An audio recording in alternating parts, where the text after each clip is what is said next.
Hello, Ayasuna Art here, back again with yet another art video. It's been about 3 weeks since I uploaded my last long-form art video here on YouTube, and a lot has happened since then. In fact, this wasn't even the video that I was supposed to upload back then, but considering it's the 2-month mark of my new YouTube channel, I figured I would do the honors in properly introducing myself. But before I get into the meat and potatoes, I wanted to fill you in on what's been happening with me.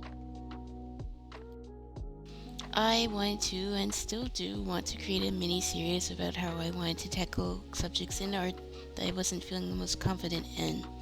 And I was working on my first video in that series. Basically, it would be a series about how I went about studying different subjects in art. So there I was, I had already came up with a title and a thumbnail for the video, but my audio was completely jacked up. I couldn't hear myself, everything that I did record was all grainy and not clear, and I couldn't really figure out why I was having issues. I figured, okay, things happen, sometimes it takes a few tries to get something right, and I decided to postpone the video for a couple days so that I could redo the audio that wasn't recording once I figured out what was wrong. Little did I know that that was the start of troubles when it came to working on that video. When it was time for me to go over the video again and redo the audio, I ended up having a terrible thunderstorm and I was out of power for about 3 to 4 days. When my power was eventually restored, I come to find out that the video that I was working on was somehow corrupted. So everything that I had already edited just didn't want to work. I couldn't access the file. It was like this video was cursed for some reason because every time I would go to edit it, it just did not want to work one way or the other. Whether it was my computer, my microphone, or Mother Nature, I decided to scrap the video idea for now. Though I do want to make a series where I hold myself accountable and do different art studies with challenges I'm not familiar with. So please stay tuned for that. And that brings me to this video where I realize it's been 2 months since I started my YouTube journey and I haven't really properly introduced myself. So here I am today making an updated version of Meet the Artist for 2024. Originally I wanted this to be a traditional illustration, but 2024 is a year where I'm taking risks and doing things that I wouldn't normally do. So I decided to record myself doing digital art for a change. I want to do more digital art videos. So hopefully if this does well and you are interested, I will do many more just like this. The funny part is I've been dabbling in digital art for around 2 years at this point, but whenever it came to posting it, I always felt a bit insecure. Probably because I was comparing myself to other artists, which is something you really shouldn't do. If you can help it, it leads to burnout, which I explained before in my previous mermaid video. Prior to getting my very own graphics tablet, the only experience I had with digital art was with the tried and true MS Paint. This is no shade to MS Paint. I know several artists who make incredible art using this software, but comparing it to Photoshop, I was definitely out of my element, and I didn't exactly know what to do or where to get started in creating digital art. I would spend hours looking at tutorials for digital art and end up feeling more confused than when I started, because compared to an actual painting, the options presented in software like Krita or Photoshop, there was pretty much no limit to how I could create, and in a lot of ways that was a bit more intimidating. There are an infinite number of ways to use layers, brushes, textures, settings, all sorts of things to make your piece stand out from the rest. And sometimes I feel like having access to all these tools was just as limiting as having a simple pencil or pen and a piece of paper. I think only recently, within the past few months, have I really felt confident enough to experiment with digital art and see what different things I can make using this medium. I feel confident to take risks, and using digital art was one of those risks, and I'm actually having a lot of fun here. At least here, if I make a mistake with my line art, I can just Control Z and not have to worry or get upset if I accidentally spilled paint or made a mess on my desk. A nice change of pace for once.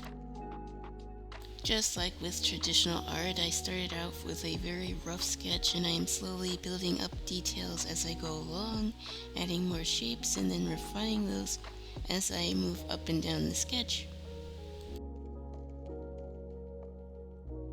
As far as brushes I'm using here, I'm still in my experimental phase, so I'm figuring out what I like and what I don't like, although I might make a separate post on brushes that I use, in case you're wondering. I'm fairly certain for the base sketch I'm using the normal round brush, but I think I did switch one to start on the line art, or in my case the cleaner sketch, because I'm a little too lazy to do proper line art. Something else that I've been doing recently with my digital art is turning down the opacity for my original sketch, and then when I do the line art, I keep the opacity at 100%. I tend to work quite similarly when it comes to normal pen and paper. I like to start my sketches quite loose and light, and when I start to work on details, I go a bit darker, choosing a different color pencil, or just simply adding more weight to my lines. While I get this is personal preference and each artist is different, I do still like seeing the initial sketch underneath all the coloring and line art. I feel like it helps my drawings be less stiff and more dynamic.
I think one of the biggest hurdles when it came to me doing digital art is that my sketches still felt way more stiff than I was used to.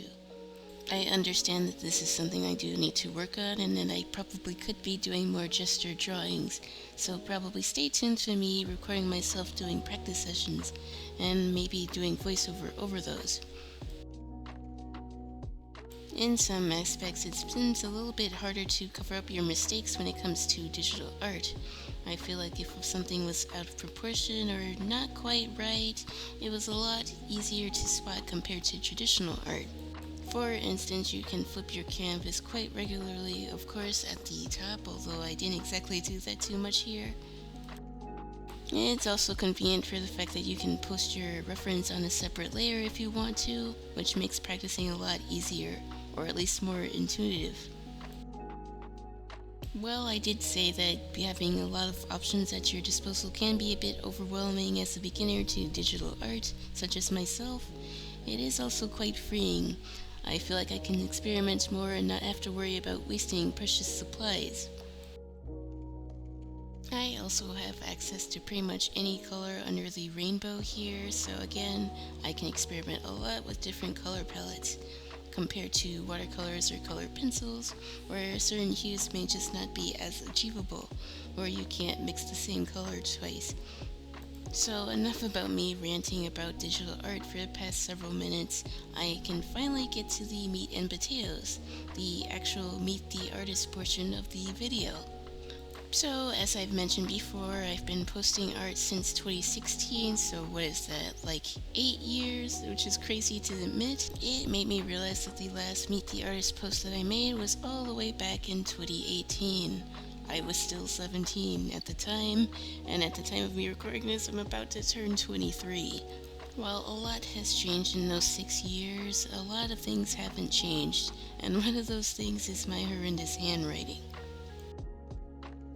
I remember this challenge being quite popular on Instagram as well as other artist spaces back when challenges were actually fun and Facebook wasn't trying to sell your art to AI. I know, bad joke, too soon. I don't know if it was my rose tinted glasses or not, but the art community seemed a lot more cohesive back then. But that's a topic for another video.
Obviously, since being 17, there's a lot of media that I would grow on to consume, and that would influence my art style now. Recently, I've been into a lot of 90s anime, movies, aesthetics, and such, and I think that influences my art a lot now.